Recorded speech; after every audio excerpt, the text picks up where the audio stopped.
She loved the sun, she loved the beach, she loved the water. She loved the sun. She was real sociable. You know, she could talk to anybody. Hey y'all, see your birthday party. I ain't getting nothing. Tell them who you are. I'm Brittney. And that is the only reason why I'm sharing my stories, because I'm hoping to help somebody along the way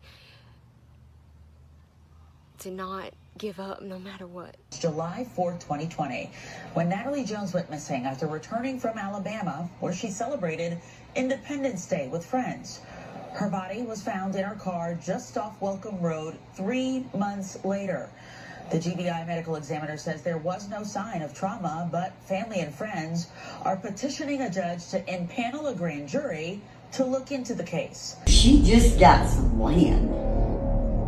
She is enrolled to start college in August. She's gonna got everything she needs to get. Everybody that's in it is going down.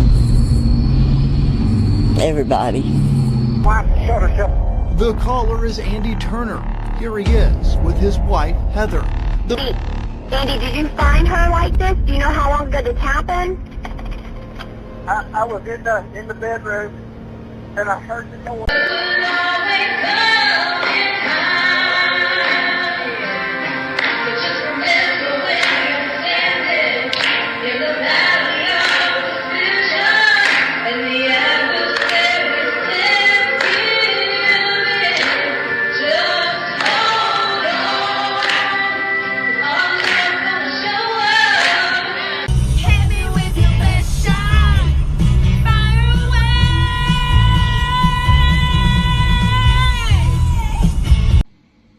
Love you, Mama.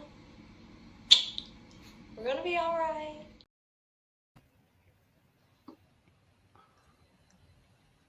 All right, y'all. Thanks for joining us today. My name is Andrew Dodge. I host Unforbidden Truth podcast. I interview convicted unalivers, survivors, and family members of violent crime, professionals in the mental health and law enforcement field, and much more related to crime. And before we start, I'll let the other three ladies introduce themselves. Hi, everyone. I'm Jen with Justice for Natalie Jones. I am one of the family advocates and admins for her official community. Hello, happy to be here. Hey, y'all, this is Mary, and I am Justice for Heather Turner, one of the admins on the page, and glad to be here, too. Thank you all for being here and tuning in with us. And I am Jen 2.0 with Justice for Brittney Wood and Two of a Crime. I'm glad to be here, and I'm glad we're doing this. And thank you, Andrew, for hosting. And let's go, y'all. Awesome. So the first question is, what was the moment that first pulled you into the case that you advocate for? I can kick this off very briefly, and I would say for myself and for many of us in Natalie's community that are outsiders, it was clearly the height of the pandemic, in the middle of the pandemic in 2020, and it was a beautiful 27-year-old mother. But for me, it was the hot pink car. I think that's what really pulled in a lot of people. A hot pink car vanishing in a pandemic in Georgia was a little peculiar. So I'll kick it over to you, Mary. Okay, for me, I've been doing missing persons as a civilian for a long time, about 15 years. And I've got a friend, Lee Egan, who's an investigative reporter for Nancy Grace. And Lee called and told me about Heather's case and said, hey, we need somebody to look into this. Are you interested? And I said, sure. And the minute I started looking into it, it just absolutely blew my mind with Heather's situation. And that's how it started for me. How about you, Jen? For me, I think it was the child advocacy part and the awareness and education on schmedophile rings. We're not allowed to say these things on TikTok. So I think it was just how did this happen and how do we stop it? Okay, so the case for me was the Jessica Kern case, and I actually met one of the people that is wrongfully convicted through a friend of mine in Kentucky, and I met him in person. He told me he was innocent. I'm like, yeah, everybody's innocent. I looked into the case, and sure as heck, he is innocent, and two of the five other people are innocent as well. And this was a major police cover-up, public officials, politicians, so on and so forth. And actually, Quincy Cross is the main quote-unquote ringleader in this case, and he's going back to court soon to hopefully get either exonerated or take an Alfred plea to get himself out of prison. And hopefully this case will be in the media again, which it has been lately, just not on major outlets. Okay, so what is one misconception about the victim you advocate for that you want to set straight once and for all? I can start off again. So for Natalie Jones, I would just like to let everyone that doesn't really know that much about her, or people that have tried to victim shame or victim blame, I would like to let everyone know that Natalie Jones is far, far bigger than any small town local Georgia girl who just, was around the wrong people. She knew a lot about a lot. And I think that many of us in Natalie's community that have been putting in the work for the past 5 years know that. And there is a lot more to her story than what was portrayed or what meets the eye. What about you, Jen? For me, I think I just want everyone to know that Brittney is not here because she was going to take a stand. And she was going to confront, tell, testify, and she's not here because, they didn't want to get caught. And I just want everyone to really think she was a martyr. In my book, she was a martyr. And that's always the way I'm going to talk about her, and that's always the way I'm going to remember her. Mary? Okay, so one of the misconceptions about the victim that I advocate for, which is justice for Heather Turner, that I want to set the record straight. Heather was definitely in a domestic violence situation. She left a trail of emails the last month of her life.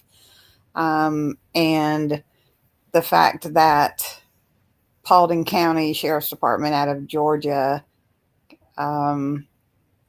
has left this case open for 8 years, not ruling it unaliving and not ruling it otherwise. They've just left it hanging. But the misconception I want to set straight is there is, in my opinion, no way that Heather unalived herself.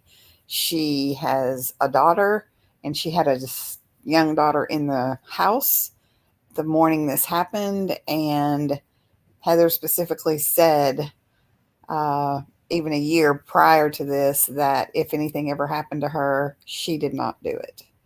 So I want to set that record straight, that she would never have chosen to leave her daughter, no matter what Paulding County comes up with. What about you, Andrew? Okay, so the biggest misconception about the Jessica Kern case is that 5 people unalived her, and the issue with that is 2 of the co-defendants, Quincy Cross, the quote-unquote ringleader, and Jeffrey Burton, met 2 or 3 years after they went to trial. So they allegedly committed this crime together, yet they didn't know each other. There's proof that they didn't know each other, yet they were in the same house when this woman was unalived and then taken to a school, and then she was burnt after being unalived. And another misconception is that there was no law enforcement, no political people involved, but they were. We have records of it. There's statements, there's new evidence that have come out with one of the people in the case actually who was convicted, and double jeopardy is a thing, which she cannot be tried nor convicted again, yet for some reason she's not wanting to tell the truth after all these years. So if you could ask law enforcement one question they'd have to answer truthfully, what would it be? I'm going to jump in on this one, y'all, for justice for Heather Turner. If I could ask law enforcement one question they'd have to answer truthfully, and what would it be?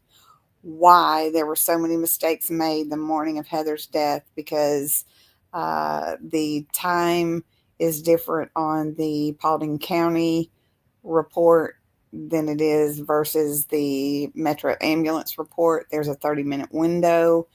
The scene was closed in 3.5 hours from Paulding County, by Paulding County, and 12 days before the affidavits to go start collecting evidence. So my question would be that they had to answer truthfully is why there were so many mistakes that have led this case to be open for 8 years.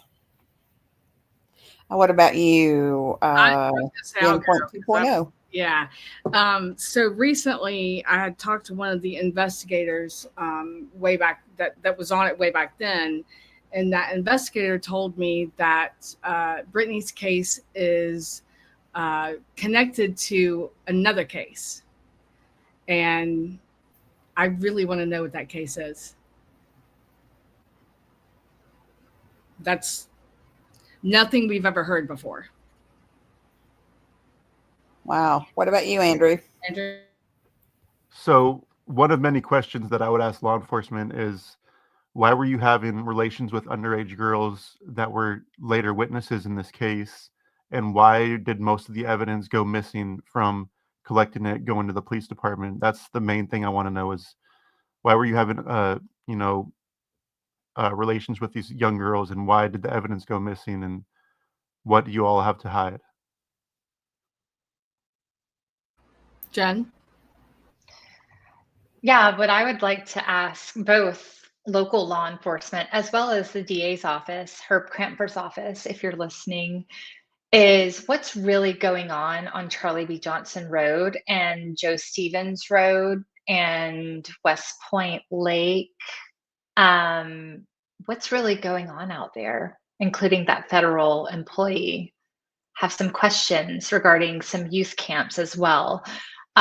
What's also going on the Chattahoochee River and cabins? I'd really like to know the answer to that. Thank you. Bye. So what has been the most difficult moment for you emotionally while working on this case? I'll go on this one. Considering the subject matter, I would say it was when I started reading the, reports from the trial, or a trial, one of the trials involved in this case. And I don't know, I really don't know how people do what they do.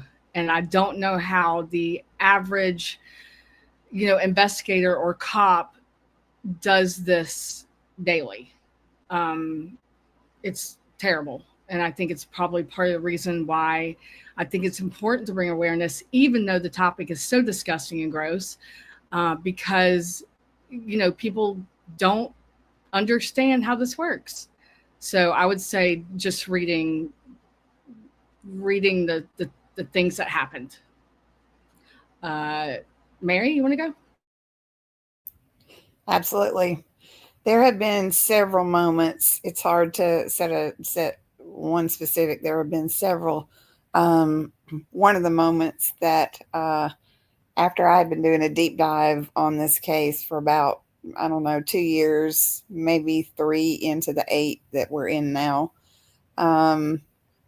when I got the autopsy report and when I found out through the autopsy report that the bullet entered the left side, and I called the detective, and I literally said, I was literally crying, and I said, the bullet entered the left side, her non-dominant hand. This is why you asked me if she was right-handed, and you guys have known this for 3 years, and you have done nothing. And I literally was just in tears, so angry, so frustrated, finding that out because they were, trying so hard. That's been under lock and key. Another one of the moments that's been really difficult for me throughout these 8 years is answering and speaking to people that have reached out through Messenger and hearing their stories of things that happened to them. That has been major, major emotional. And I guess even more than those has been the closest that I have had, the really close relationship that I have with Heather's family. And being able to be there for them and listen to the pain and the struggle and the hurt and the heartbreak and the broken pieces for 8 years, knowing that there's no closure, has not been closure. And I don't know how to fix it. I cannot fix it. And the longer this is open, the more pain that Heather's family is feeling. And so, sorry, that went on a little bit longer. Somebody else jump in. I can pick it up next. I think a lot of what I was going to say is actually already covered with what Mary stated here. For Natalie Jones, I think the first thing for me personally was we had an eyewitness come forward with testimony that I took to the DA's office, and we told them specifically, we do not want the detective involved in this. It needs to go somewhere else.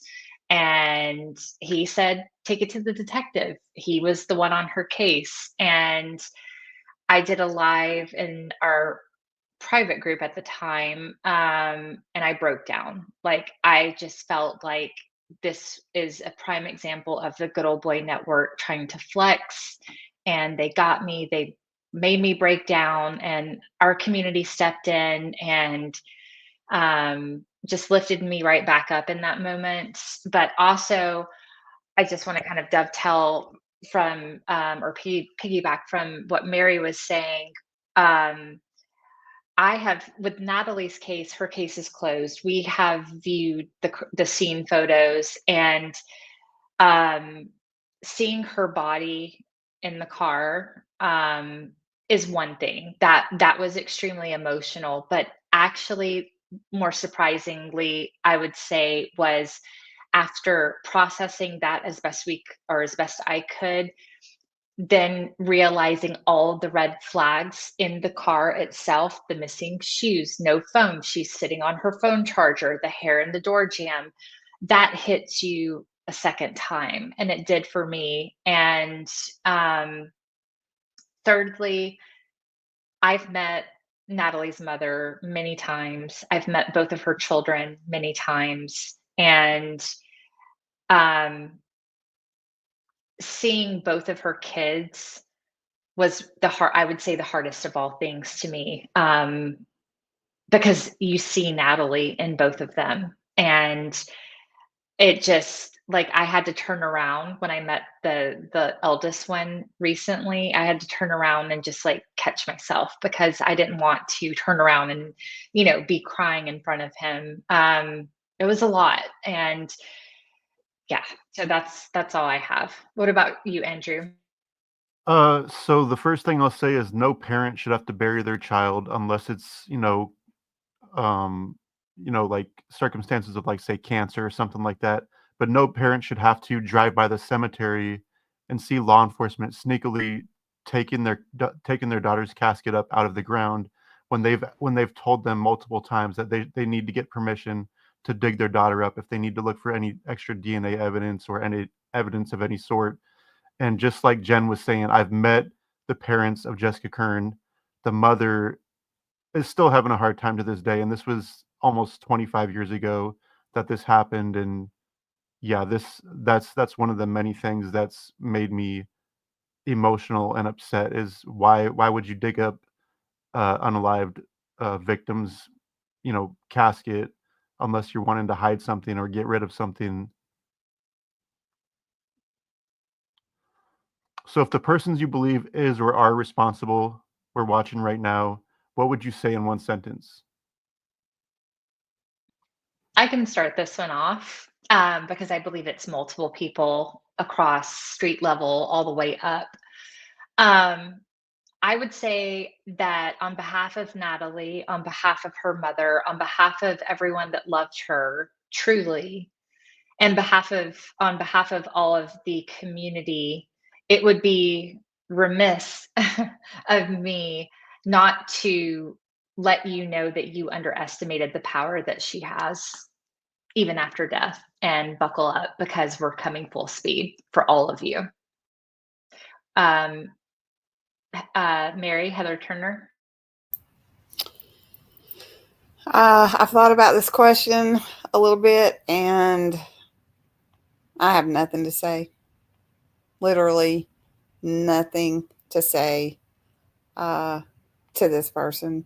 Nothing that I would say would make a difference, in my opinion. This person is, well, I'm just going to, nothing. Jen 2.0, what about you? I'm going to say this real quick. Nothing says something.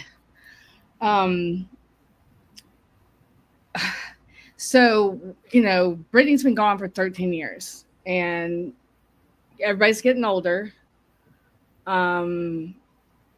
We're not going to all be here forever. And I know for a fact that someone knows where she is. And whoever did this is never going to go to court. They're never going to have a trial, and they're never going to go to prison. So I don't even care. Just tell me where she is. Even if it's anonymous and I never know who you are, just tell me where she is. She deserves to be home with her family. And I know that someone knows where she is. So, Andrew? Okay, so ironically, in 3 days, this will be the 25th anniversary of Jessica Kern being unalived. And I've spoke to two of the many people responsible for this, two women, and I've asked them what happened. They've told me they weren't involved, yet other evidence that is going to be getting into court soon proves otherwise. And the main thing I'd want to just say is her son is 20 something now, and he doesn't know what happened to his mother. He wants to know the truth, and I feel like he deserves the truth more than anybody in this case. So how do you personally take care of your mental health while navigating such heavy topics? I'll go. I had to start seeing a trauma therapist because of this. We talk about taking breaks all the time, hanging out with your family, your friends, doing stuff like that. It's not only important, it's literally imperative. So we do talk about this, and lots of times we talk about other things. So I think the therapist is very helpful. Mary? For me, this is tough. I too have a therapist that I go and see. I literally, for the last 8 years, Heather has somehow been a part of me. Heather's family, the whole community. There's not a day that goes by that I don't think about Heather's community. One of the things that really helps me personally is seeing the posts on Heather's Facebook page from her community, and seeing that they are fighting for her, seeing the 15,000 plus followers on TikTok that are taking a stand for Heather. And so that helps me internally so much. There are a lot of nights that I can't sleep. It does take a toll in a lot of different ways. But, besides my therapist, I will go out and mow our acreage, listen to some music. get in the pool, play with my grandkids. A lot of that is just kind of taking me away because this is really dark stuff. I mean, it's really dark stuff. And then when you have what feels like corruption with law enforcement and, there's just a lot of different emotions that goes with, that go with this. Jen, with Natalie, what about you? Yeah, I agree very much with the therapy route. I also do yoga. I try to ground myself, getting out in nature, and our community knows I'm known to take a sabbatical because they know that I don't half-ass anything that I do. So it's for a year there where I was literally method acting, and so to speak, Natalie, I had to become her to truly understand all the things. It As an empath, as I think many of us are here, we absorb all that energy of other people and we care, and it's a great power to have, but at the same time it can drain you. And so I have to I felt very guilty many times in our community where I had to just tell our other admins, moderators, our community that, hey, I have to go away for like a month. I'll be back, but like I'm not leaving you. And I think that there's also, Mary, and I think all of us could probably resonate with this. There is this sense of we are the catalyst for each of our respective victims. And I feel a sense of responsibility for not only Natalie's family, but also the community that has been here for the past 5 years. So I don't want to feel like I'm letting them down. But at the same time, the beautiful thing in that is that with our community, they're like, we've got you. You've got us. We take care of one another. And again, that's kind of the silver lining in a very dark, tragic situation, such as the true crime space. So what about for you, Andrew? So I'll preface this with saying I've been speaking with unalivers since I was 19. I'll be 35 in January, and I've shook hands with some of the worst human beings possible. And there was one in particular that I met here in Washington State named Jack Spillman that I went to my car and I almost threw up after my visit with him. It was about 6 hours, 5 hours. And I've been in between therapists on and off since I was like 12 years old. I'm currently looking for a new one right now. Most of my family don't want to hear about these cases, which is understandable considering a lot of them are very grotesque and very graphic in nature. And basically, I can talk to my significant other to an extent, but I don't like stressing her out. So I mainly keep things to myself, but I go for walks a lot. I work out. I try to do mental exercises every single chance I can get. So what's a small moment or detail about the victim that stuck with you, something that made them real to you? I can start this one off. Some of you know, some of you may not know, for Natalie Jones, we worked with the DA's office. And unfortunately, when they decided to close the case in December of 2022, we were handed a thumb drive and were told that it was the entire case file.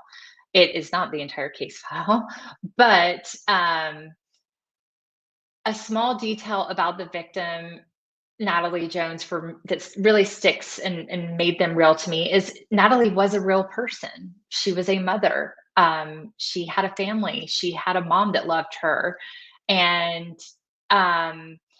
canvassing, and I talked about briefly before when I was method acting, so to speak, and how this came to be is I was at a dinner party with some of my friends that are like creatives or in the industry, one of them being an actor. And I don't talk about Natalie's case openly because it's just a dark space, and I'm not a true crime buff that thinks it's healthy to continuously talk about these things personally. But I was talking about it with my friend who is an actor, and they had mentioned that you should try to apply, since you have the case file, since you have every single little detail regarding her Snapchat and her emails and her Facebook messages and her text messages and phone call logs and stuff like that. Do a day by day of becoming Natalie Jones. And so those of us in our community remember when we did this we did this for a full year. And because I think it's really important to show people that this is what Natalie Jones was doing on Monday from 7 o'clock until she went to bed. We actually just did the 30 days of Natalie Jones via our public group. And we did that intentionally to show people the transparency of this is Natalie. This was the realness of who she was.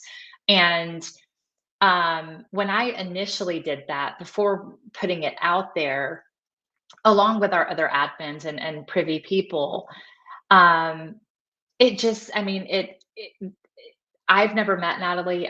I'm not kin to her. I don't know her. I wish I had known her, but in that moment, sorry, I'm running over.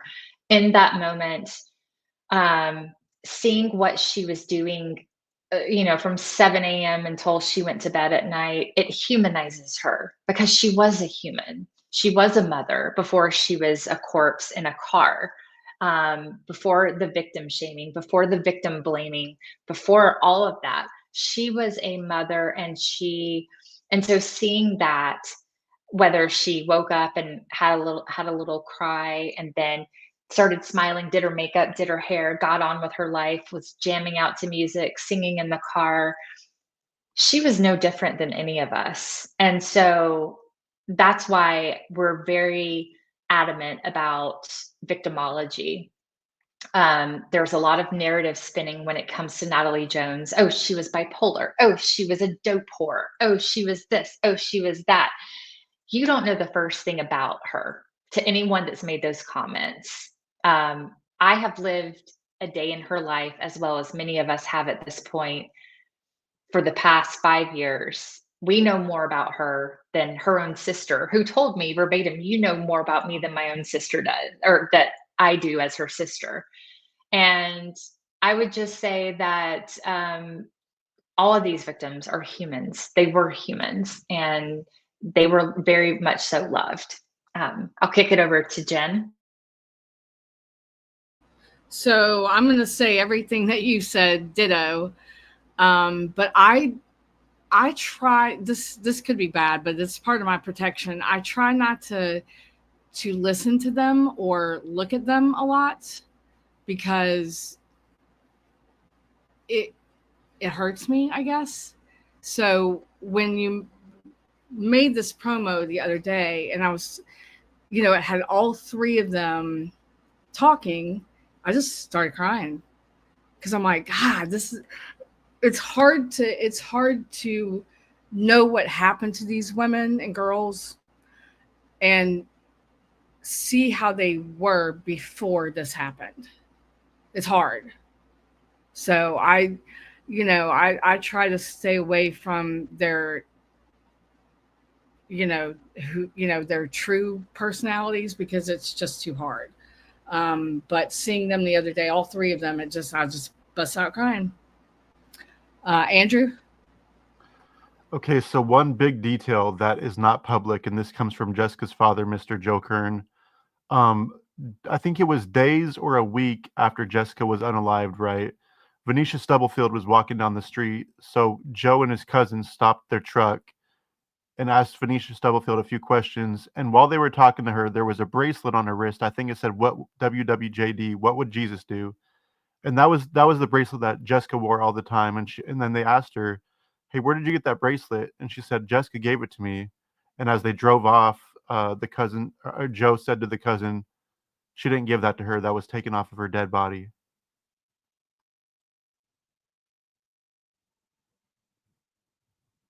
Wow, that's pretty heavy, Andrew. A small moment of detail about Heather that stuck with me. I don't think it was one small moment. I agree with everything that y'all have said so far. For me, it has been looking at her videos, looking at her pictures.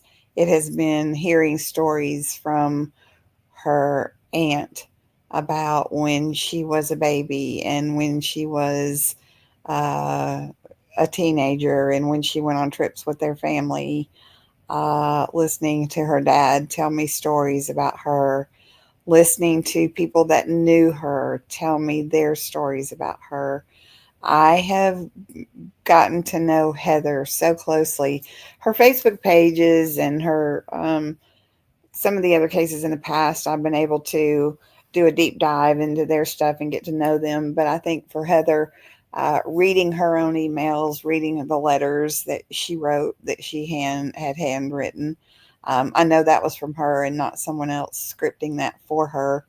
But listening to the stories from everyone else, knowing that she was a daughter, she was a niece, she is a niece, she is a daughter, that she's a mother, and she loved all of the children that she was around.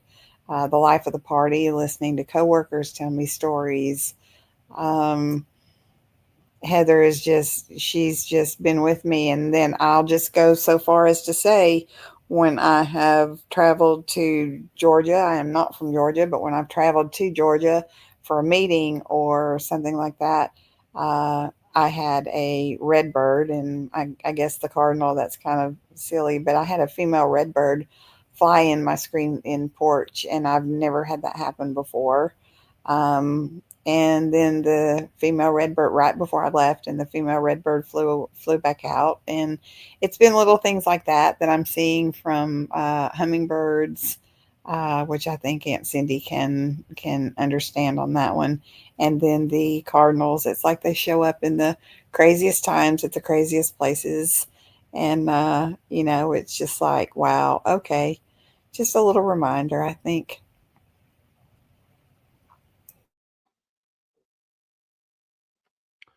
So how do you balance honoring the victim's memory with navigating public speculation online or online drama? I can kick this one off. So this kind of goes back to what I was just talking about with Natalie Jones. There was so much victim blaming and victim shaming from people that did not even know her or people that had just heard. And this is a common thing with Southern gossip, with Southern speculation, and just with keyboard warriors hiding behind keyboards nowadays that feel, big, bad, and powerful.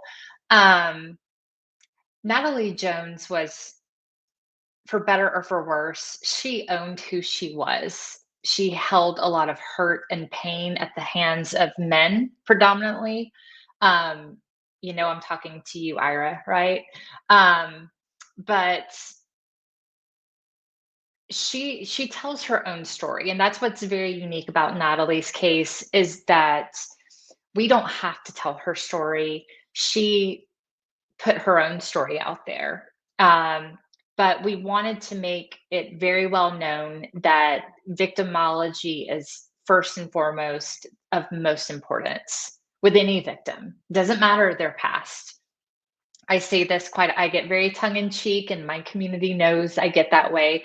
For all the little sorority girls that are, with their cross necklaces on, that are like, oh my God, like she was this or that. And you've ran through more dick than Natalie Jones ever has. Let's not get it twisted. We all know the reality here. Excuse my language, but I'm sorry, not sorry. And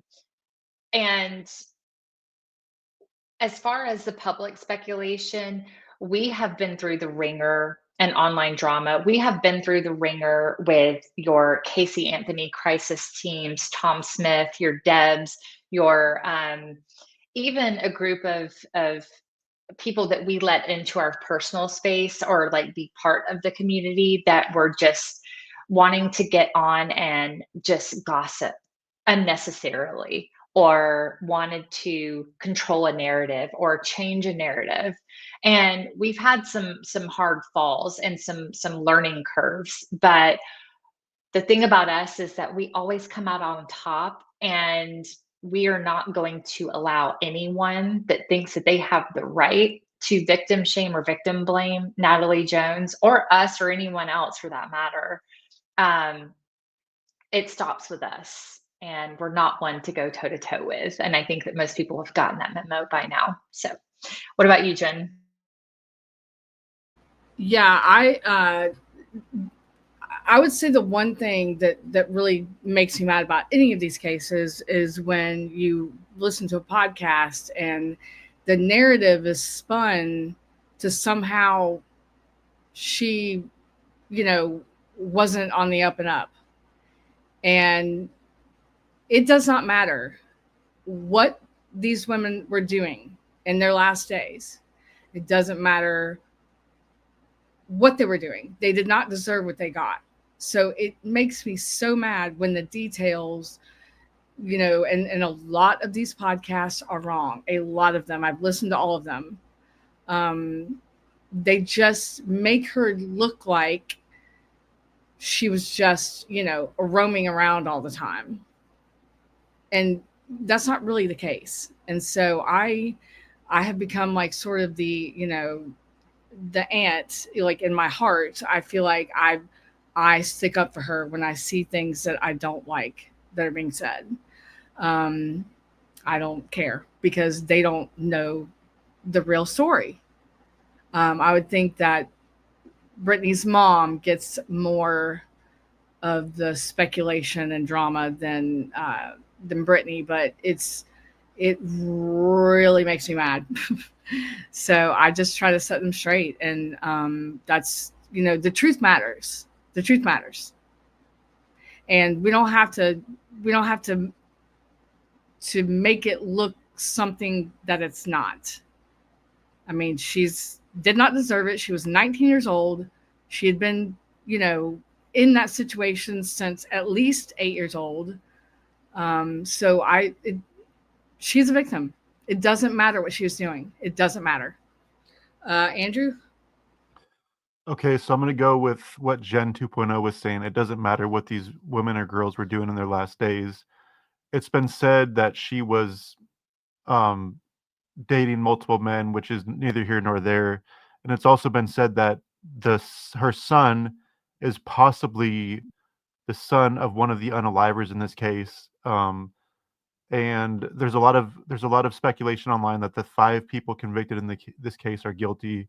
I can tell you 3 of the 5 are not guilty. 2 of the 5 are guilty as sin. And I just try not to look at anything and everything online regarding this case because it makes me mad, especially with Jeffrey Burton, who's a friend of mine, who I've met with, who I've had lunch with, who I've had dinner with, who I've literally spent countless hours with, and I just try not to see it all, or I think I have the comments turned off on the videos that are related to this case because it just makes me so mad when people want to victim blame her and say that she was sleeping around or this and that, and who knows who unalived her, because there was so many different people that had motive, which it's not motive just because you're cheating on somebody or allegedly cheated on somebody. So have you ever received backlash or threats because of your advocacy? If so, how did you handle it?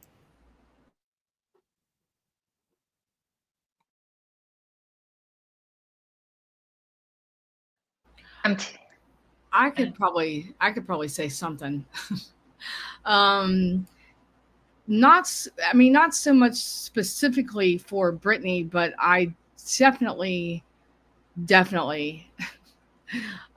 the comments, no doubt. If I say something that people don't like, they are ruthless and unhealed, and I handle it. I mean, honestly, I'd like to say I handle it maturely every time, but I don't. Because I'm human. So sometimes I want to say really mean things back, but it's not worth it. And I'm not here to argue. I'm here to, to raise awareness about a missing girl. I don't want to argue. If you don't like what I said, just keep on moving. How about Jen?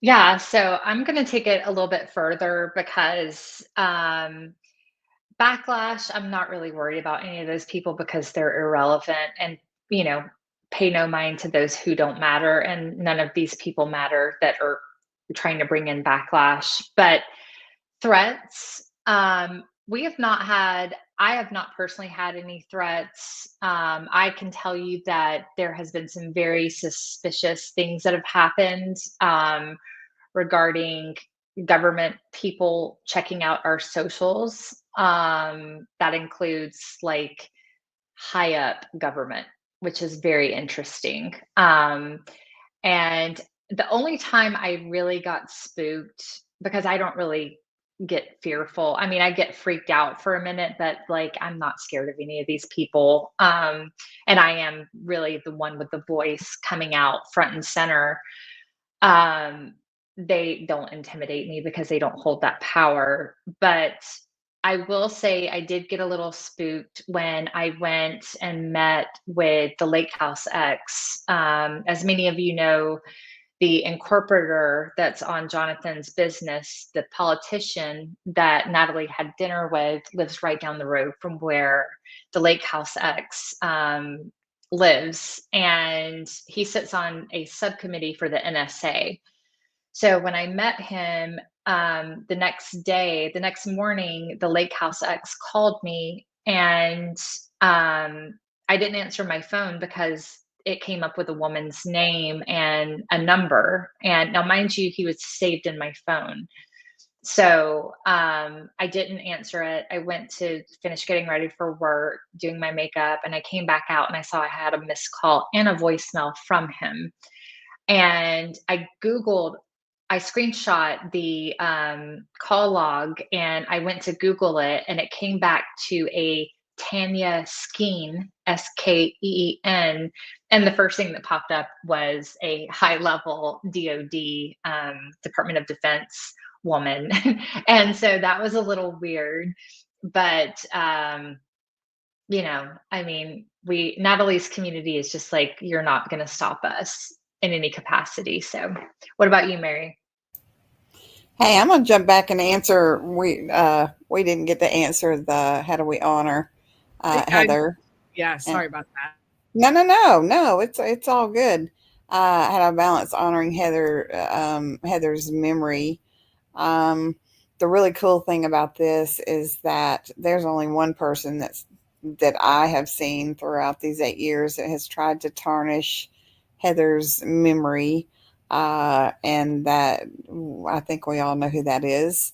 But everybody else has really been, I just really want to reiterate once again how powerful Facebook is, and how each person on Facebook, if you're just even reading a comment or putting an emoji or even posting a comment on a post, the support that Heather has had from everybody on social media, the people that have watched the show that was on for her, has really honored her memory. And it is really, we have been questioning where is the truth? What is the truth? That's all we ask for, is the truth. Myself, the community, and her family. That's what we have asked for. Heather's community really is amazing, and I'm just so grateful. And so to the next question, has there been backlash or a threat? Interesting enough, I have gotten, through these last 7.5 to 8 years, I have gotten silence from LE, law enforcement. There have been multiple times that there has been silence. They don't want to respond. They don't want to reply. We're not allowed to get FOIA requests. They won't release any of the file information. They go completely silent for very long periods of time. That never bothered me. But the backlash and threat has, in my opinion, come from the new DA,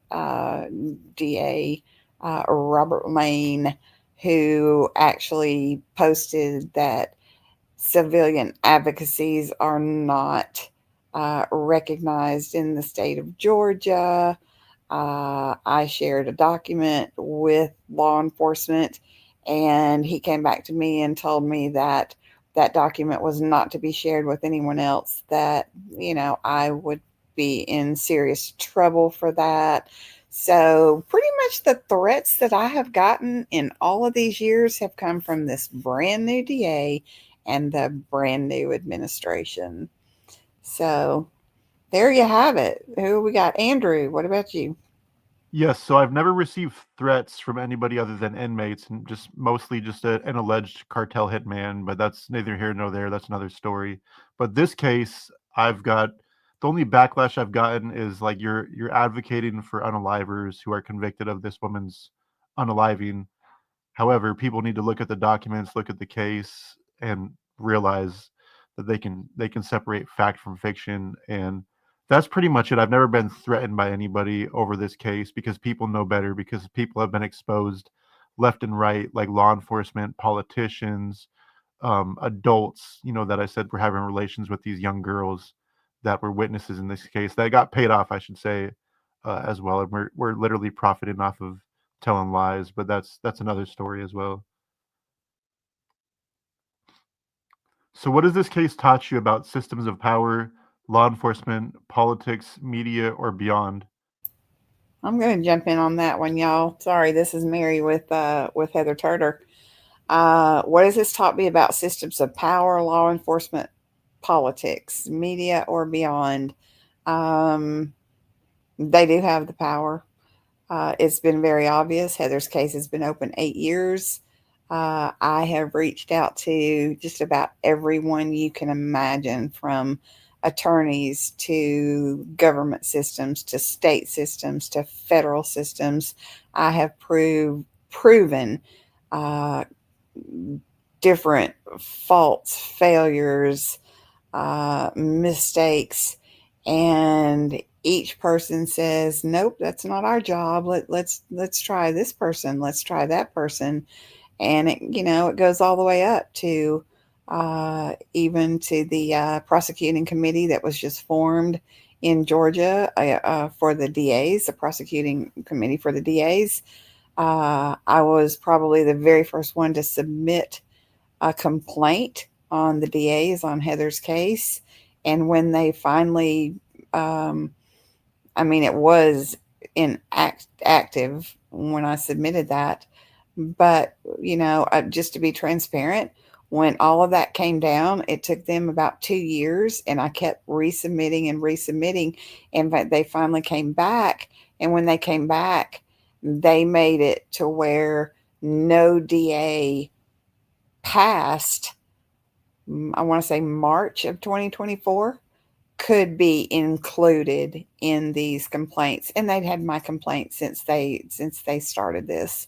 And Dick Donovan, I'll say it right here, held Heather's case for many, many years, and a lot of this centered around him. And when they made this go into effect and could really start accepting official complaints from people, you couldn't go back on a DA past March of 2024.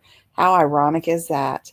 So, it's I used to respect law enforcement. I used to, I used to think, wow, okay, yeah, we've got law enforcement that'll help us.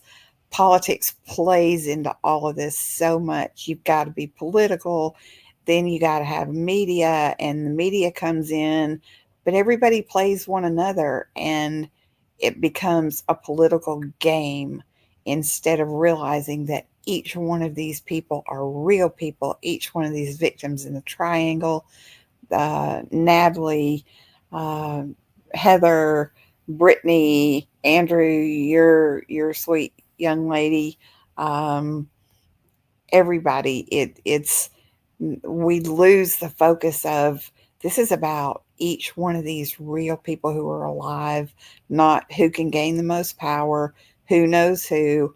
I just posted on Justice for Heather Turner a little clip that Dick Donovan said when he was in office and he was getting in trouble, and he was asked by the person that was recording him.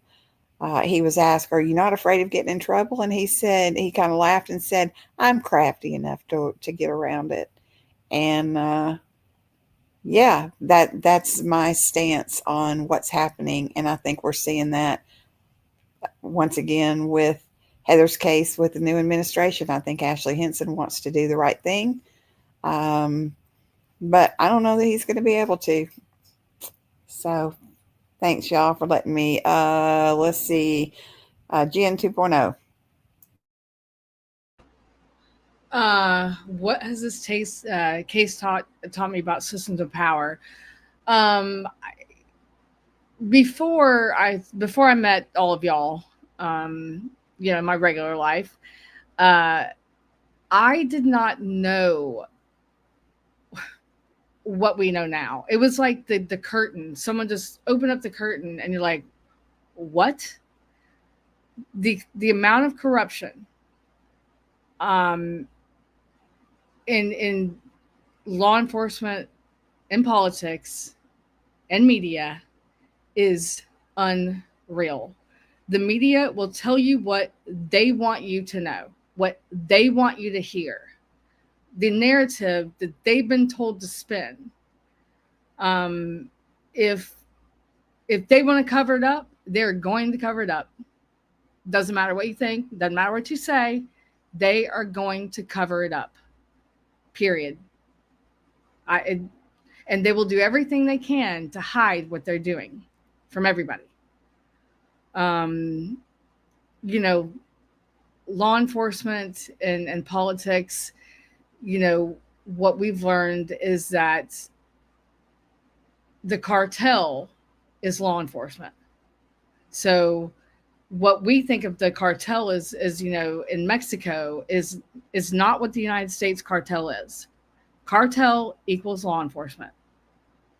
And they have their, heavies or whatever you want to call it to make sure that things go as planned. It's such a system of corruption. Unless you're sitting here, you cannot fathom it. You cannot fathom it. Jen? Very well said on both accounts. I would say, I think many of us are very back the blue, the good blue, that is. Like, I have friends that work in law enforcement. I have friends that work in politics. I have friends that work in media. And the sad reality is to everyone, Jen and Mary's point, or points, I should say, but I find them all incredibly weak and pathetic. And I'm just going to be, I'm the one that'll sit here and get uber spicy on this one, because I think you're sheep. And I think that you're hypocrites. You don't adhere to the oath that you took. And when ego gets involved, whether it be law enforcement, politics, media, or whatever, when ego gets involved, and especially strap that ego onto an insecure man, and I'm sorry, I'm going there, it's a recipe for disaster. House of Cards, Ozark, name all the shows, it comes down to ego, power, control, sex, money, all the things. And that is the root of all evil here. It's people feeling so self-righteous and entitled, and that they have the right to be doing things like this, or helping covering it up, or part of the problem. And they get to hide behind their little law degrees, or their badges, or that they're protected, or the Jeffrey Epsteins, or whomever else are part of these networks. They know they're pathetic, which is why they're doing the things that they have to do to cover this kind of stuff up. They know at the root of it, they're pathetic. And I'm going to go on record. Let me say it one more time for all of you listening. They are pathetic. That's all I have to say. Andrew? Okay, so as the son of a former cop and detective, I'm a little biased, yet I'm also unbiased after learning about all these cases involving law enforcement. I've always thought that law enforcement was there to serve and protect, which they are to an extent. But in this case, law enforcement, like Gen 2.0 said, they will cover things up, and they have the means to cover things up because they have technology. They can get rid of documents, so on and so forth. They can lose evidence like they did in this case. And I feel like my view is skewed on law enforcement, politics, and media, because the media gets paid to tell stories. They don't get paid to tell the truth. I mean, they tell the truth sometimes, but wrongful conviction stories, so on and so forth, don't like blasting police officers for covering up evidence, this and that. That's not going to be that's not going to get them paid. They're going to be harassed by different police departments or different agencies, so on and so forth. And we all know politicians lie. That's nothing new. They always have. They always will. And as for the media, they're to blame a lot of the time for sensationalizing cases. That's why Ted Bundy, Jeffrey Dahmer, all these people had so many different fans and groupies. And, without the media reporting on people like Brian Koberger, so on and so forth, they'd be forgotten about the very next day. If the victim you advocate for could speak right now, what do you think they'd want the world to know?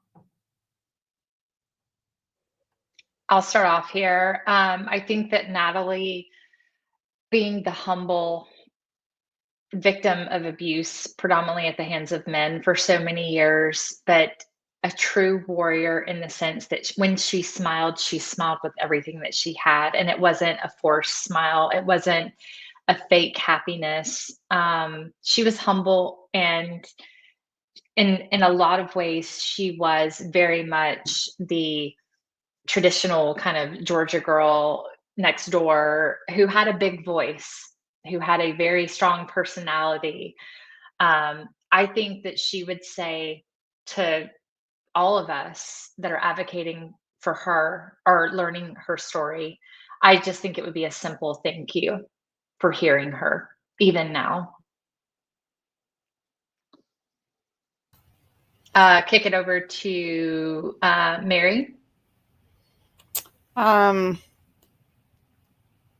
I think if Heather could speak right now, first of all, I think that she would say, "Don't give up on God because He's real." And then I really think that Heather would take a stand against domestic violence, and she would say, "Break the silence." She would be an advocate for those who are being abused or having to live in silence, because I think Heather told very few people the things that were going on with her. She kept it very well hidden. And so what I think they'd want the world to know is that if you're leaving an abuser, don't let them know. There are ways to do that. There are crisis lines. There's always going to be somebody out there for you. And I think that would be super, super important, that Heather would want everyone to know. Get out and get out safely. Yeah, that's exactly right. And break the silence. I do think. But you know what? I think one more thing that she would want the world to know was, if she could speak, I think the top thing she would want to know, I didn't take my own life. I would never do that to my daughter. That's big. That's huge. Heather would make that point for first and foremost to the entire world. I did not unalive myself. I did not do this. I would never do this to my daughter. I would never do this to my family. Andrew? So I think Jessica would want the world to know, obviously, who did this to her and why. But I think the most important thing she would want her parents to know is it's not her fault. And I say that because less than a week after she moved out of her parents' house, she was unalived. And I know her mom and probably her dad, Mr. and Mrs. Kern, blame themselves for letting their daughter go into the world so young and unprepared. And I feel like obviously it wasn't their fault. Obviously, somebody had this coming for her for whatever reason it was in their sick, twisted mind. And that's what I think she would want the world to know, is her parents aren't responsible for her being unalived, and it was some sick, twisted individual, or individuals, I should say. It was more than three people. I think that's what she would want the world to know.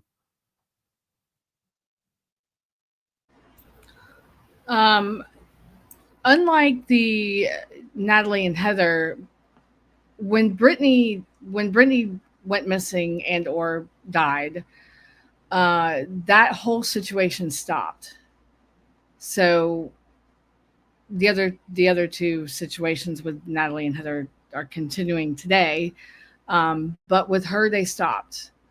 And I think she would want her daughter and her mom and her siblings and cousins and aunts and uncles that, weren't part of the ring. I think she would want them to know that she did everything she could. She did everything she could to stop it. And it cost her life. It stopped it. It stopped it. So, there's always going to be one taking its place, and plenty of, as we know, people out there still doing this. But I think she would want her family to know that she did everything she could to stop it. Thanks, everyone. I also wanted to give a quick shout out to Natalie's eldest son. It's his birthday today. Happy birthday, Trent. I can't believe how fast he's growing up. And also a special shout out to you, Detective. I hope you're doing some reflecting today. And I'm just really grateful for all of you for being here. Thank you so much. And thank you, Andrew. Thank you. Thank you, ladies. Thank you for having us. I just want to say one thing. So recently, Brittney's mother's been diagnosed with lung cancer. So if you are, a praying person, please say some prayers. And if there's anybody out there listening that knows where she is, I will take your statement anonymously, and you will stay anonymous for the rest of your life. Thank you. Thanks for giving us the opportunity to be on here with you, Jen. Yeah, this is thank great. you. Yeah, thank This you is guys. emotional. I know we're all going to need to go. Even people listening. I hope the emotions have carried over to y'all, and y'all have realized the toll that it takes for all of us, and for all of you, and for the families of each. I do pray for the families of each one of our victims. So time to try to decompress just a little bit, because this has been hard. Yeah, agreed. Yeah, Matthew, you will be able to rewatch the broadcast. So we're all human. We're all doing the best we can in life. And I think what you said, Mary, is very important. These are humans that we're advocating for. And like Miss Elaine, Natalie's mother, is here in the comments. We need to remember that these people were humans and they deserve justice. All of them. All of them. Absolutely. They deserve the truth being told, the real truth. I mean, that's what I keep going back to. It's what was the truth behind Brittney and Natalie, and Andrew, your victim. I'm sorry, I should know that name by now. Jessica. Tonight, Jessica. And Heather. What's the truth behind all of this? Because there is a truth. It's just been hidden and shadowed. So, but that's what we're working for. So thank you, everybody, for being here. Thank you for all the supporters in every one of these communities. It means the world that you guys are. I mean, there is no I in team, and that's what we all are. Is we're just all a team, and combining communities like this is really big. So I appreciate each and every person that has been and is being and will continue to be Heather's voice, Natalie's voice, Jessica's voice, and Brittney's voice. And, all of those that are not up here today, the victims that just can't speak for themselves. Thanks, everyone. Have a good evening. Y'all have a good night. Thank you.